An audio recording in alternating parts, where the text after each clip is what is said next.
Hello बच्चों, चलिए प्रश्न को पढ़ते हैं। यदि एक जाति की जनसंख्या को अधिक उपयुक्त वातावरण में रखा जाए तो पहला विकल्प है शत्रुओं से सुरक्षा रहेगी। विकल्प 2 है इससे अधिक सदस्य जीवित रहेंगे। विकल्प 3 है प्रजनन की दर बढ़ जाएगी और असीमित भोजन उपलब्ध होगा।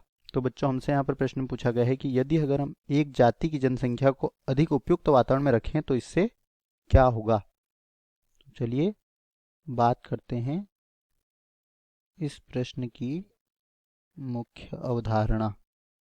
ठीक है, तो बच्चों अगर हम किसी जाति की अगर बात करें, ठीक है, किसी जाति की जनसंख्या, ठीक से लिख लेते हैं इसको हम यहाँ पर।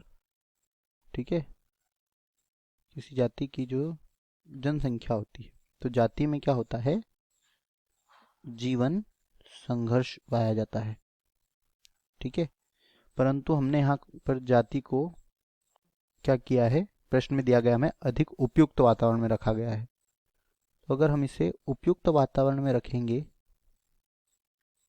ठीक है, उपयुक्त वातावरण में रखने पर तो इसमें जीवन संघर्ष जो है यह नहीं होगा। और जीवन संघर्ष नहीं होगा यानी कि यहाँ पर क्या है, खाने पीने की वस्तुएं सभी उपलब्ध हैं और इस अवस्था में उनमें जो प्रजनन की दर होगी वह बढ़ जाएगी, क्योंकि उन्हें किसी कार्य को करने की आवश्यकता नहीं है, यानी कि वह बिल्कुल ही पूरे तरीके से मुक्त हैं।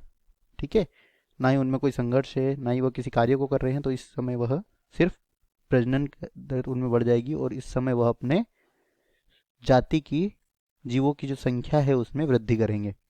तो अगर हम यहाँ पर बात करें विकल्पों की, तो पहला है शत्रुओं से सुरक्षित रहेगी, तो यह गलत है।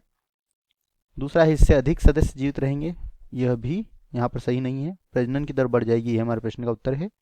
और असीमित भोजन उपलब्ध रहेगा, तो यह भी गलत, क्योंकि एक समय में क्या होगा, यह भी समाप्त हो जाएगा। तो दिए गए यहाँ पर प्रश्न का सही उत्तर है विकल्प सी। आशा करते हैं आपको समझ आया होगा। धन्यवाद।